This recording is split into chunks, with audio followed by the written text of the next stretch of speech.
And then our master's program is the first of its kind in the country. We're in our third year. It's a Master of Science in Media, Medicine, and Health from Harvard Medical School. We started with 18 students our first 2 years. Now we have 30. Our students are now healthcare journalists, full-time at USA Today. They're doing incredible work. Hello, everyone. I'm Dr. Neal Baer, co-director of the Master of Science in Media, Medicine, and Health program at Harvard Medical School. And you're listening to the Public Health Insight Podcast. You're listening to the Public Health Insight Podcast, your go-to space for all things public health and global health, from the Sustainable Development Goals to the social determinants of health, as well as interesting dialogues about the diverse career opportunities that exist in these fields. Remember to subscribe to the podcast and leave us a rating on Apple Podcasts and Spotify so other people like you can benefit from our content. At Harvard Medical School, Dr. Neal Baer is leading a groundbreaking program that merges storytelling and healthcare. It's called the Master of Science in Media, Medicine, and Health. This first-of-its-kind program empowers students to use creative mediums like documentaries, poetry, and games to drive conversations around public health and medicine to inspire change. Before the master's program came the Media and Medicine Certificate, a week-long intensive course that gave participants tools to craft compelling stories. Dr. Baer describes how this bootcamp evolved into a global initiative where people from diverse backgrounds and fields turned their passion for health into impactful narratives. I wondered if the program was for folks who already have some background in storytelling or creative media. So I asked, who's this program geared for? For anybody who's passionate about healthcare.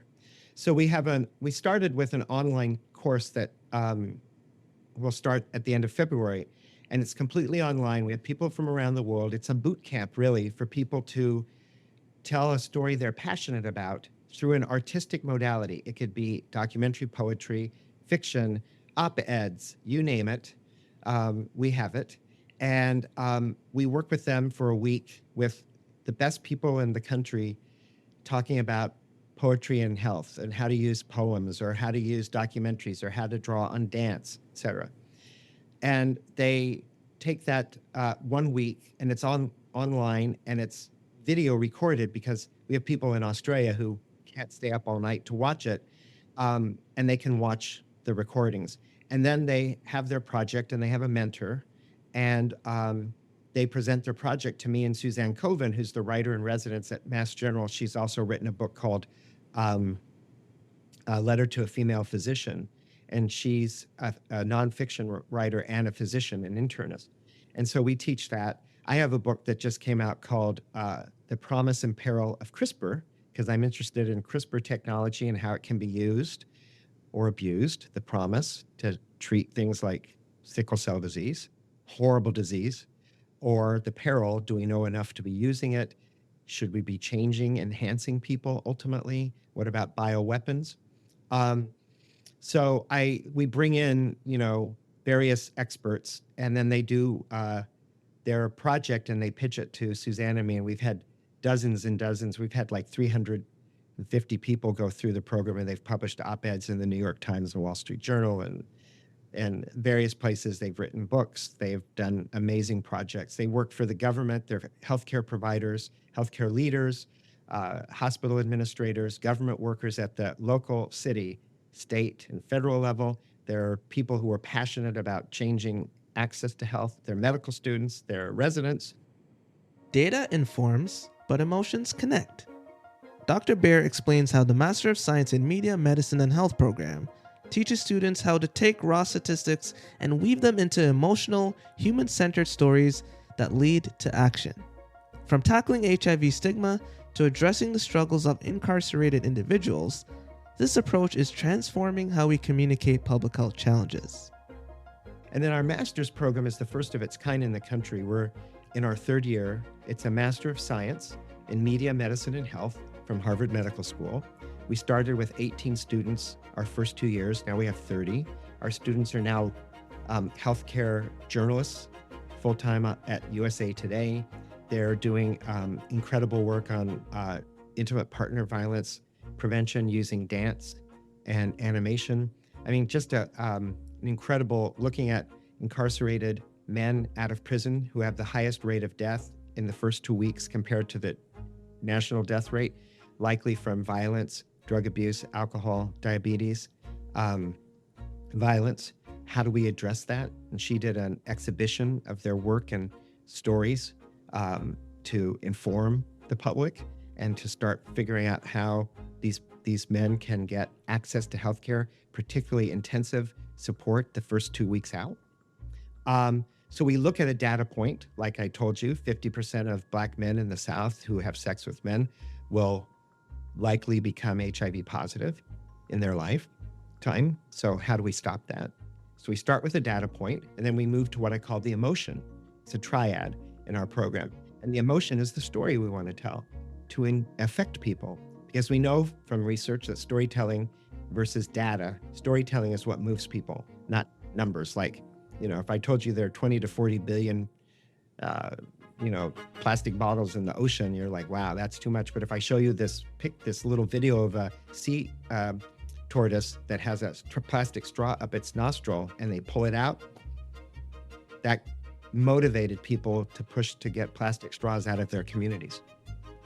So these stories move people, just like the one on HPV and cervical cancer. They remember. And then the third part of our program is action. So it's data, emotion, action. And action is, how do we help people take action once they've been, what I say, inspired?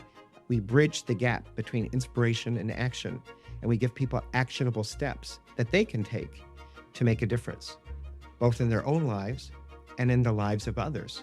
And so we connect them with various ways to use their work to have an impact.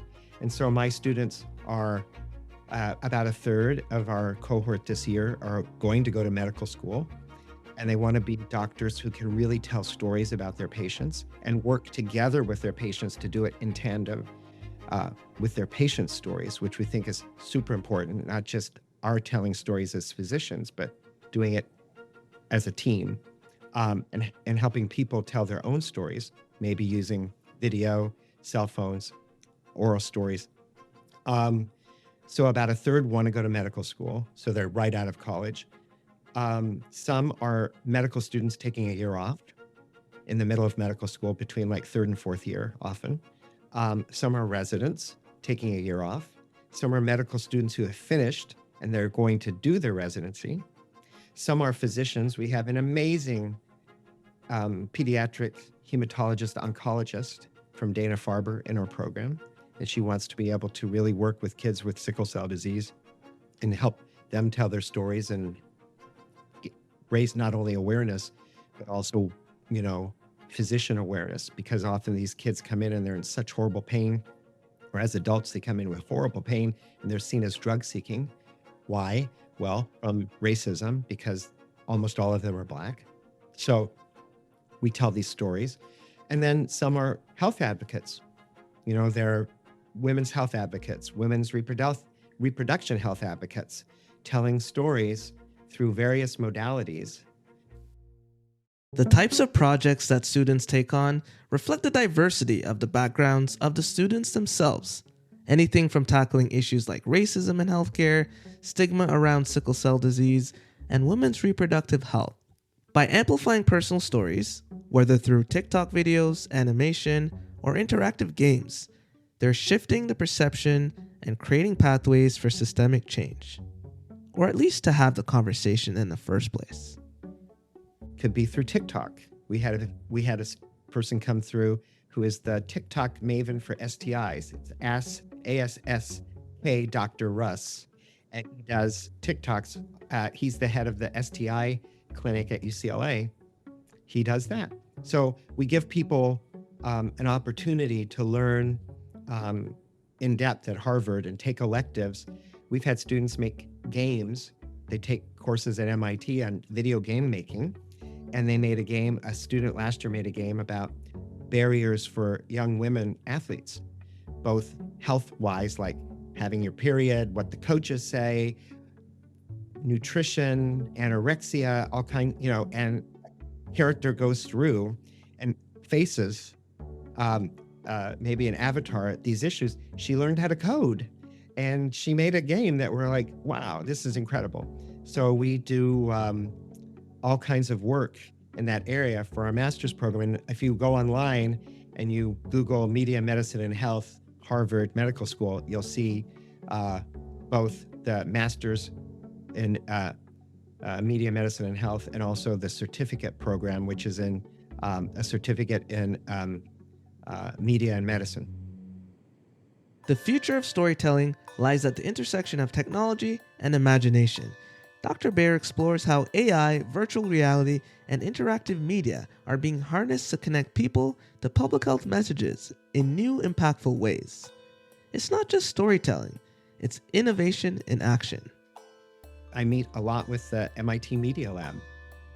And so they do a lot of this, the future of storytelling, the future of opera. And so I want to know what they're doing, and I want to collaborate. I'm really, really open to collaboration and wanting to do it, because there's so many ways to collaborate with people across the two universities, the School of Design and Healthy Environments. I mean, I want to find out how we can, use AI to promote health and well-being besides just Fitbits. So we're looking into that exactly right now, as you asked. So I have something called actionlab.org, and it's in beta online. And so if you look up obesity, it gives you actionable steps you can take in your community. How to start a farmer's market and take EBT, or what used to be known as food stamps. How to take those cards so that people get fresh fruits and vegetables and not highly sugared, fat-laden, salt-laden products that can last on the shelf for 3 years, chips and all of that, Hostess cupcakes, things like that. How do you bring a farmer's market into a community? We have that on Action Lab. And then how do you bring EBT in? So I'm looking at, that's the next step, is how do we bridge the gap between inspiration and action? You hear about something and you want to know how to get involved for yourself or your community. I think community level is where we're going to see a lot of work and making the world better.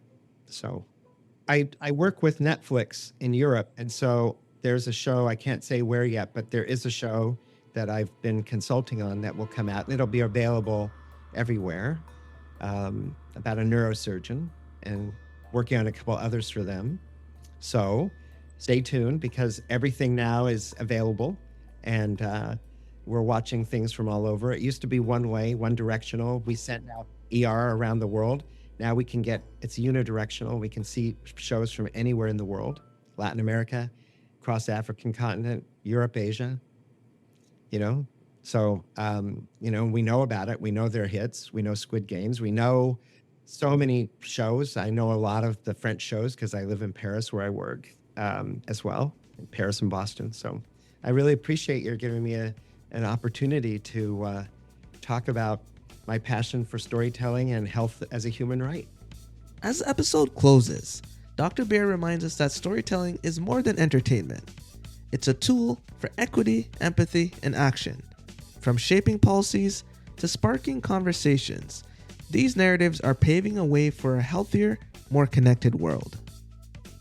This show was edited by me, Gordon Thane, with additional editing from LaShawn Benedict.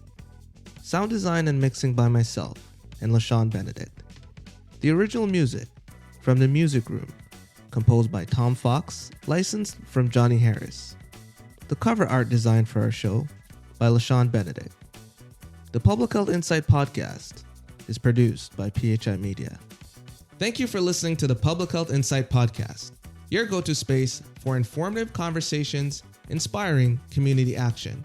If you enjoy our podcast, be sure to subscribe and leave us a rating on Apple Podcasts or Spotify. See you in the next one.